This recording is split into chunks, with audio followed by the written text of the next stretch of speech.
Several years ago, Mad Magazine had a feature, what they called overrated and underrated. There are some things that in life are completely overrated, too much of them. There are other things that are important but underrated. So for example, drinking Coca-Cola is highly overrated, but drinking a nice glass of cold water is highly underrated. And the same is true when it comes to Judaism, and in particular, the festivals. There are certain festivals that are completely overrated. Rosh Hashanah and Yom Kippur. What Jew doesn't come to shul on Rosh Hashanah and Yom Kippur? They're famous festivals. There's so much going on. There's the shofar, there's the fasting, there's the breaking of the fast. And then, of course, there's Pesach, completely overrated. All of the preparation for the festival, the Seder, the 4 cups of wine, matzah. It's a festival that everybody knows. Purim, very overrated. There's the reading of the Megillah, the festivities, the dressing up. Everybody knows about it. But perhaps the most underrated festival of the year is Shavuot. Shavuot is the poorer sister of the pilgrimage festivals. Generally, it's only in the more observant circles that people even keep Shavuot. And people wonder, well, what exactly do you do on Shavuot? I mean, yes, we eat cheesecake, but what exactly do you do? We know that on Rosh Hashanah, you blow the shofar. On Sukkot, you shake the lulav. You sit in a sukkah. On Purim, you listen to the Megillah. On Chanukah, you light the candles. But Rabbi, what exactly do you do on Shavuot? And it's quite a difficult answer. What do you do on Shavuot? What is the special mitzvah associated with Shavuot?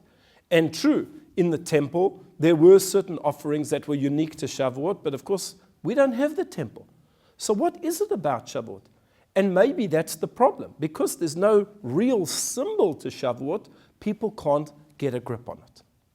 But if we contemplate it for a moment, we'll see that in fact, Shavuot is perhaps the most important festival. Because if not for Shavuot, we wouldn't have the other festivals. It was on Shavuot that Hashem gave to us the Torah, the constitution of the Jewish people, telling us how we should behave on a daily basis. And that really is the secret and the mystery of Shavuot. And we can understand this by looking at a verse from Proverbs, where King Solomon says, Ki ner mitzvah v'torah or. A mitzvah, a commandment, is like a lantern, but the Torah is like light. What is the difference between a lantern and light? A lantern is a physical thing. You have the actual earthenware utensil, you have the oil, you have the wick. There is something physical in time and space. And that's what a mitzvah is. Almost every single mitzvah is done with a physical item. You light Shabbat candles. You put on tefillin. You take charity and you put it into a tzedakah box. It's a spiritual act, but there are physical components. And there is time and there's space. Shabbat has to be observed on Shabbat. You shake the lulav and the etrog on Sukkot. You don't do it on Pesach.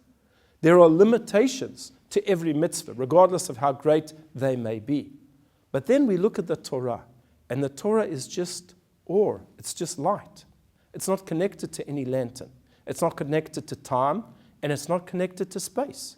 Indeed, you could learn the laws of Pesach on Rosh Hashanah, and you can learn the laws of Rosh Hashanah on Pesach. It doesn't matter.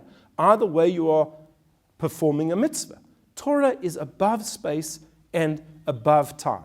So yes, it's true when we look at all of the other festivals that they have specific mitzvot, but that is in fact a limiting aspect to them because they can only be done at a particular time, whereas Shavuot represents the Torah, and the Torah is bigger than any particular mitzvah. That's why it doesn't have a symbol. It doesn't need a symbol because its symbol, if you like, is the Torah, and the Torah extends beyond everything. And that's why we say in our prayers every morning that there are certain mitzvot that are very, very important. The Talmud Torah keneged kulam. But the study of Torah is greater than every mitzvah because it's what leads us to do the other mitzvot. So it may be true that Shavuot is the underrated, poorer sister of all of the festivals. But if we think about it deeply for a moment, it is in fact the greatest festival because it's on this festival that we receive the Torah, and the Torah is what binds the Jewish people together and gives us our reason to live. It is greater than all of the mitzvot combined. It can be done at any time, and at any place. And I wish you all a Chag Shavuot Sameach.